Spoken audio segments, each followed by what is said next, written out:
Grand Portage Resources recently completed the 2018 drill program on its 100% controlled Herbert Gold Discovery property located in the prolific Juneau Belt in southeast Alaska. Drill results are expected through late 2018. Past drill results included numerous multi-ounce gold assays on multiple veins. Grand Portage trading symbols are GPG on the TSX Venture, GPTRF on the OTCQB, and GPB on Frankfurt. For more information, please visit our website, grandportage.com.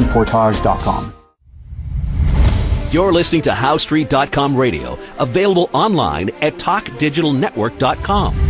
Welcome to HowStreet.com radio, the online source for market opinions. Here is Jim Goddard. My guest is Steve Saretsky, a Vancouver-based realtor. You can find him online at stevesaretsky.com. Welcome back to the show, Steve. Always a pleasure. Thanks again, Jim. Steve, is the Bank of Canada showing any signs that we're in recession? I don't know if the Bank of Canada is necessarily showing signs, but I think that's obviously the cautionary tale where they've taken a full U-turn from their rate hiking path. Narrative of global growth back in September, October, where we saw yields rising and the expectation for stronger growth and higher inflation. And really in the last 3 or 4 months, you've seen not only the Bank of Canada, but global central banks have all taken a dovish pivot towards slower and weakening growth and basically taking future rate hikes for now look like to be off the table. With, I would argue even potentially what seems like potentially a rate cut before the next rate hike. I don't think that's going to come anytime soon, but it seems like, they're sort of setting the markets up for that, where they're basically starting to talk down future rate hikes, starting to talk about pause, and maybe the neutral interest rate is lower than initially anticipated. So, it really should not come as a surprise that we saw the Canadian economy contracting 3 of the past 4 months. GDP in Q4 came in at 0.4% annualized. That was lower than the expected 1% growth. So I think the Bank of Canada kind of sees the writing on the wall, and they've highlighted in their most recent speeches the significant weakness in the housing and consumer spending, which is something that sort of caught them off guard. Is the stress test needed anymore if it looks like interest rate hikes are going to freeze or go down? I mean, I still perceive it as a prudent thing to do to curb household indebtedness. I think if you're going to artificially suppress interest rates for a prolonged period of time, obviously lower interest rates encourage more debt, and Canadians have amassed a mountain of debt. Most indebted household in the G7. Household debt to GDP is around 100%. And, so, I mean, and we can see with higher interest rates, the Canadian consumer, I mean, interest rates are at 1.75%, the overnight Bank of Canada interest rate. I mean, it's still a negative interest rate when you factor in that inflation's running at 2%. The fact that households are being crippled under interest rates that are technically still negative in real terms, I think illuminates just how bad the debt problem is. So I think the stress test is ultimately a good barrier to probably keep in place. Can it or should it be adjusted down the road? I think, you could certainly make that argument. We'll particularly see how the housing market, transpires here moving forward. But, I ultimately think the stress test should have been in place, several years ago, particularly when the Bank of Canada cut interest rates out of the blue in 2015. Is the Bank of Canada increasing monetary stimulus, and are Canadian banks required to lend this money to customers? Well, generally when they raise interest rates, you're ultimately removing stimulus from the market. So that's what the Bank of Canada does. They try to discourage future indebtedness. And I know that they talk closely with the banking regulators like OSFI. So I know that the Bank of Canada certainly is a helping hand, I would imagine, in the stress test and coordinated efforts with Evan Siddall at CMHC to really start to curb insured mortgage loan growth that ultimately exposes the Canadian taxpayer to a housing market that has turned sour. So I think it's really a concerted effort here to sort of curb curb household credit, to curb runaway home prices. And what the Bank of Canada does, I mean, ultimately, what people need to understand is that, the money supply, new money is actually created, 90% of new money is created through new mortgage loan originations or through new credit creation. And so that's basically through the bank creating a mortgage essentially out of thin air, in the digital space. And that basically adds to the money supply. So I think one of the interesting metrics to look at is the true money supply growth, which is essentially it's an Austrian economics indicator for quantifying the growth in liquid cash. So basically bank deposits, cashable GICs, etc. And what you can see is the true money supply growth is shrinking, or it's decelerating at a rapid pace, something that we actually haven't seen in Canada since the 1980s. And so that's really indicative of new loan growth contracting. In October, as of October 2018, the new mortgage originations, total mortgages held at the big 10 Canadian banks is actually contracted for the first time. It contracted by 0.3% on a year-over-year basis. So, long story short of it, not to confuse any of the listeners, is basically that banks have really reined in new loan growth, particularly in mortgages, and a lot of that is through a concerted effort through policymakers and regulators to really rein in, I would argue, what is a debt bubble. Mark Allen Angel told us for people trying to buy high-end homes in West Vancouver, banks were requiring them to have like 50% down. Yeah, I've heard a lot of that. I've spoken with quite a few private lenders as well that have been approached to obviously come in and provide some liquidity to that market.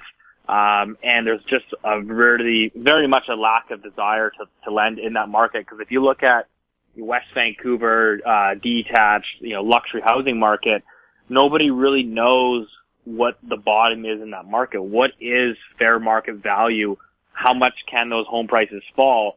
Basically what's happening in that market is there's zero liquidity, where in order to move a home, it could sell for, $500,000 less than the asking price or $2 million less than the asking price. It just ranges, and we just don't know. There's just no liquidity. So even if somebody has a 30% down payment or equity in that home, that might not be enough of a buffer in this market when there's basically no bid. Right. So if the bank had to foreclose, they could lose money. Yeah, exactly. So basically a bank or even a private lender that might be charging you 12% interest rate, even a lot of them are just uncomfortable at these price levels. I mean, you're talking $4 or $5 million for a home. It's a lot of money and a lot of exposure for a lender to take on when there's no liquidity. So that just ultimately makes things worse, right? I mean, that's a market right now that needs people to be, needs banks to be lending on it, needs that liquidity, but there's just a lack of desire from a risk perspective from lenders to lend in that market. We'll have more with Steve Saretsky right after this.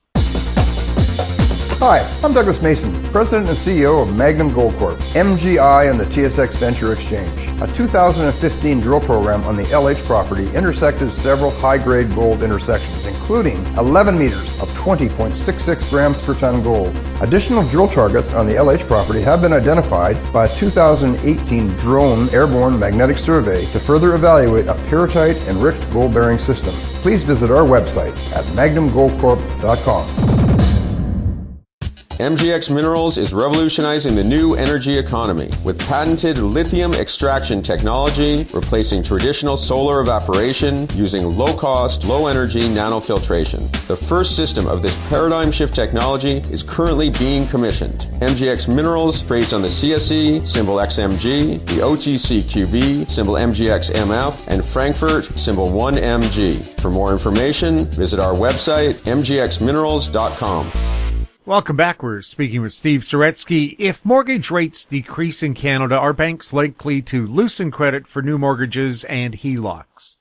No. I mean, I think they're still tightening. They are it's kind of a fine line between hedging your risk and your exposure, and then also kind of somewhat growing your loan book. So what you're basically seeing is the 5-year Canada bond is just plunging since peaking out in November. It's dropped about 80 basis points.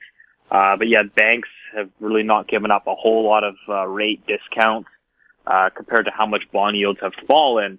And a lot of that has to do with the perceived risk in the market. I think they are baking in a bit of a risk premium.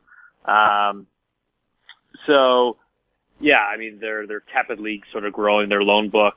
I think CIBC is reporting negative loan growth year over year. So they're hesitant to grow their exposure. Large part of the Canadian yield curve is actually flat or inverted, and so that ultimately actually erodes bank profitability from a lending perspective. So all of those factors in play are going to keep loan growth quite subdued, at least compared to what we're used to here in Canada.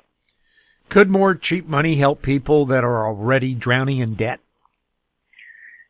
I think that's probably one of the larger misconceptions that, from what I hear on the market, is people say, oh, well, the Bank of Canada looks like they're sort of stuck at 1.75. Maybe they won't hike. They might even cut rates. Wouldn't that just provide some more stimulus to the housing market? And while that's kind of nice in theory, I think ultimately it reaches a point where you sort of get like a debt saturation where there's already so much debt, and just encouraging households to take on more and more debt, that policy becomes sort of like pushing on a string. And we've certainly seen that in Europe and Japan, where even though these guys are running really a negative interest rate, they're pumping large amounts of stimulus. Central banks are just printing endless amounts of money. There's the old joke where if you have a lawn sale in Japan, the Bank of Japan will come in and buy all your old lawn mowers and whatnot. So they're buying everything, but yeah, there's really no stimulus as a result of that, because even though you lower interest rates, you could lower them to zero, but if there's no desire for the banks to actually issue new loans, and or there's no desire from households to actually borrow money, then it doesn't really matter what the interest rate is. So I think it's kind of important to distinguish that, you can ultimately lower rates to zero, but you can't always encourage people to actually borrow the money or to get the banks to actually lend that money. So a lot of this money printing that has gone on has ultimately just ended up in bank reserve that actually, a lot of it actually hasn't been loaned out. So what's happening in Japan, could that be the template of what's ahead for Canada? I don't necessarily think so, no. I think, Japan has a lot of structural issues as well with, their demographics are much worse than Canada. They don't have much immigration. I know they're just starting to get that back into gear, but certainly it's worth looking at. I mean, it seems to me like all those central banks are starting to follow the same playbook as Japan, which has been doing this for close to 2 decades now. It's basically just, central bank just buys up all these assets, the Bank of Japan owns 40% of their bond market.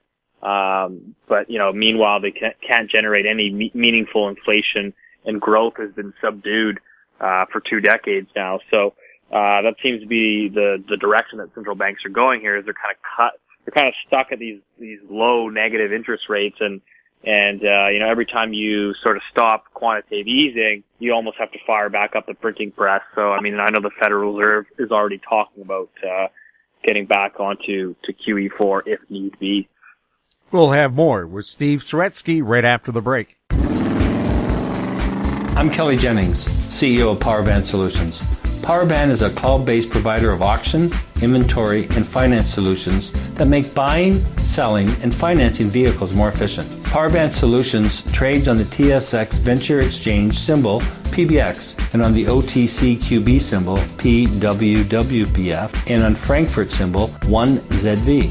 For more information, please visit us at powerbandsolutions.com. Don't miss out. Stay informed. Receive the HowStreet.com weekly recap with thought-provoking podcasts, radio, and articles delivered to your inbox. Sign up for the HowStreet.com weekly recap on our homepage at HowStreet.com. Welcome back. We're speaking with Steve Saretsky. Steve, as housing inventory builds in Vancouver, what's happening to the underlying structure of the market?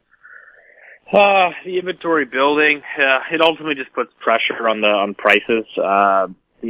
Buyers have more to choose from, and what we've been stuck in over the last 3 or 4 years is just really low inventory, particularly in the condo segment, which that inventory level is ultimately bottomed, hitting rock bottom lows that we've never seen before, about a year and a half ago.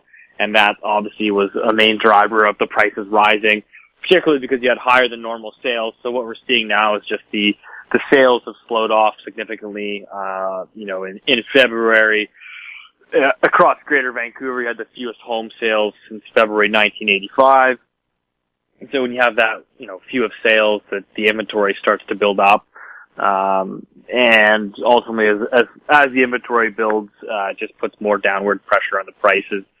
Sellers that need to sell, not all of them need to sell, but some of them that need to sell ultimately have to reduce their price, and that starts to set sort of new comparable benchmark prices, and so that'd be something to watch. We're starting to see the inventory build. We've seen that been building in the detached segment over the last couple of years. It's starting to build from a very low base in the condo segment, and in the pre-sales construction market as well, where we're seeing the pre-sale absorption rate for new units being released in the pre-sale centers. Those have dropped off significantly, and that's allowing a lot of more unsold inventory at pre-sale centers. And so developers are having to ramp up decorating bonuses, realtor bonuses, to entice buyers to come in and place down their deposits. And so, again, all of this is just competing for the very few buyers that seem to be active right now. What if someone really has to sell their property? What should they do? My recommendation is, again, it's ultimately like a personal decision, but if somebody really needs to sell, I think you have to sort of price aggressively and price slightly ahead of the market. So, you might think you're worth $1 million today, but given the current trajectory that we're on, it might make sense to actually price your place at $980 and just sort of, you almost want to be setting the market, where, you're getting out of the head of the curve as opposed to starting high and trying to cut your way down and basically chasing the market lower. Is real estate still a sought-after investment vehicle? I would say certainly. I think in Canada, I think it's still very, very popular.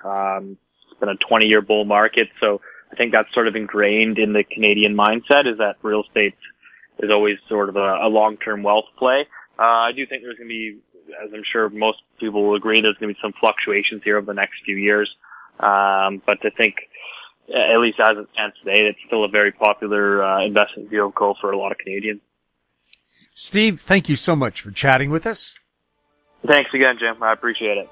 My guest has been Steve Saretsky, Vancouver-based realtor. You can find him online at stevesaretsky.com. You're listening to HowStreet.com radio. Find us on Twitter at HowStreet. If you have any questions for our guests, you can send them to info@HowStreet.com. I'm Jim Goddard. Thanks for listening.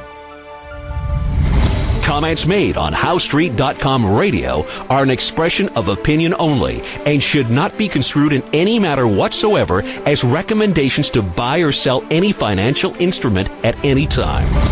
Available online at TalkDigitalNetwork.com. HowStreet.com radio is a production of HowStreet Media Incorporated.